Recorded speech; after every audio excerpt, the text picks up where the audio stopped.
پاکستان ٹیلی vision کی تاریخ میں ایک ایسا عجیب واقعہ بھی رونما ہوا کہ جب معروف گلوکار عالم لوہار کی لائیو نشریات کے دوران جگنی گاتے ہوئے دھوتی کھل گئی۔ اس واقعے کے راوی مشہور ٹی وی پروگرام نیلام گھر کے میزبان طارق عزیز ہیں۔ مرحوم طارق عزیز یہ واقعہ اکثر سنایا کرتے تھے۔ اس کی تفصیل یوں ہے کہ ایک روز وہ پی ٹی وی میں بطور پروڈیوسر فوک گلوکار عالم لوہار سے لائیو گانا گوا رہے تھے۔ لوگ عالم لوہار کی جگنی سننے میں مست تھے اور عالم لوہار سمیت سب کی آنکھیں بند تھیں۔ اسی دوران اچانک ان کے اسسٹنٹ نے شور مچا دیا کہ سر، عالم لوہار کی دھوتی کھل گئی ہے۔ طارق عزیز کہتے ہیں کہ اچانک پڑنے والی اس افتاد کی ہمیں خبر تک نہ ہوئی تھی اور عالم لوہار بھی اپنی مستی میں جگنی پہ جگنی مارے جا رہے تھے۔ اب صورتحال ایسی تھی کہ گانا لائیو نشر ہو رہا تھا، چنانچہ میں نے کیمرہ مین کو اشارے سے کہا کہ عالم لوہار کا صرف اوپری دھڑ دکھاؤ اور نیچے کا حصہ دکھانے سے پرہیز کرو۔ اسی دوران ایک شخص نے دوڑ کر بے خبر اور مست عالم لوہار کی دھوتی اٹھا کر انہیں پہنائی تو ہم سب کی جان میں جان آئے۔ طارق عزیز کہتے ہیں کہ اب اللہ جانے تب تک عالم لوہار کے اوزار ہمارے علاوہ اور کس کس نے لائیو دیکھ لیے تھے۔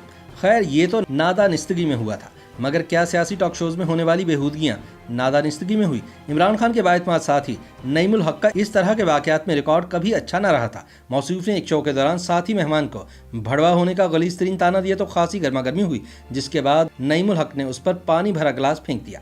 بعد ازاں ایک اور لائیو شو میں مرحوم نعیم الحق نے دانیال عزیز کو تھپڑ جڑ دیا۔ اسی طرح قومی اسمبلی میں اپنی چیخوں کی وجہ سے معروف مراد سعید نے ابصار عالم کے شو میں سابق چیف جسٹس افتخار چودھری کے بیٹے ارسلان افتخار کو تھپڑ دے مارا تھا۔ اسی طرح نون لیگ کے حنیف عباسی کے نامناسب ریمارکس پر کشمالہ طارق بھی ان پر برس پڑی تھی۔ لیکن اگر ہم بدتمیزی میں چاندی کا تمغہ کسی کو دیں تو وہ ڈاکٹر فردوس عاشق آوان کو ملے گا، جنہوں نے جاوید چودھری کے شو میں کشمالہ طارق کو تانا مارا تھا کہ لوگوں کے بستر گرم کر کے ایم این اے بنی ہو۔ اس پر کشمالہ طارق نے حیرت انگیز طور پر کوئی سخت رد عمل نہ دکھایا تھا، لیکن جاوید چودھری شو میں وقفہ لینے پر مجبور ہو گئے۔ بعد ازاں فردوس عاشق آوان نے پیپلز پارٹی کے کراچی سے ایم این اے عبدالقادر مندوخیل کو ایک شو میں نہ صرف سخت برا بھلا کہا بلکہ تھپڑ بھی دے مارا۔ حامد میر کے شو کیپٹل ٹاک میں ایک بار خواجہ آصفی نے کشمالہ طارق کو روٹین میں گفتگو کے دوران یار کہہ ڈالا تھا، جس پر کشمالہ غصے میں آ گئی تھی۔ ایم کیو ایم کے رضا ہارون اور نون لیگ کے سابق رہنما زعیم حسین قادری کے درمیان بھی سخت جملوں کا تبادلہ ہو چکا ہے۔ اس دوران زعیم قادری کو کراچی آنے پر دھمکیوں سے بھی نوازا گیا۔ اسی طرح مصطفیٰ کمال بھی اسکرین پر نامناسب جملے بازی کرتے دکھائی گئے۔ نون لیگ کے عابد شیر علی اور پیپلز پارٹی کے سابق سینیٹر فیصل رضا عابدی ایک دوسرے پر ہر طرح کے اوچھے الزامات عائد کرتے دیکھے گئے۔ یہ دونوں تو بعض اوقات لڑنے مرنے پر بھی تل جاتے تھے۔ ایم کیو ایم کے ایک اور رہنما وسیم اختر نے بھی کئی مرتبہ بےہودگی کی ساری حدیں کراس کی اور ایک مرتبہ تو طاقت اور اقتدار کے نشے میں میڈیا کے سامنے فرمانے لگے کہ پنجاب کے گھر گھر میں مجرا ہوتا ہے۔ اسی طرح تحریک انصاف کی موسمیاتی وزیر زرتاج گل ہیں تو ایک عورت، لیکن اگر کوئی ان کے بلاول بھٹو بارے کیے گئے ٹویٹس دیکھے تو دانتوں میں انگلیاں داب لے کہ یہ کیا کسی عورت کی زبان ہے۔ موصوفہ کی طرح الیمین گنڈاپور گلگت بلتستان میں جس طرح کی بےہودہ زبان برتتے رہے ہیں وہ سن کر انسان کا سر شرم سے جھک جاتا ہے۔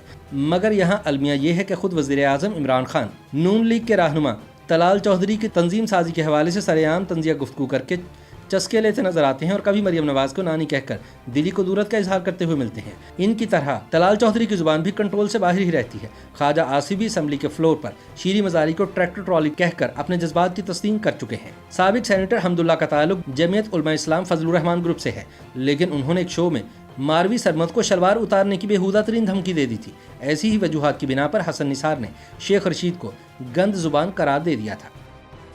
یوٹیوب پر گوگلی نیوز دیکھنے کے لیے youtube.com کی سرچ بار میں googly news T V type کریں۔ گوگلی نیوز کے پیج پر سرخ رنگ کے سبسکرپشن والے بٹن پر کلک کرنا نہ بھولیے۔ یوٹیوب پیج پر اپلوڈ ہونے والی ویڈیوز سے باخبر رہنے کے لیے بیل آئیکن پر کلک کیجیے۔ آپ کو ہر نئی ویڈیو کے بارے میں نوٹیفیکیشن موصول ہو جائے گا۔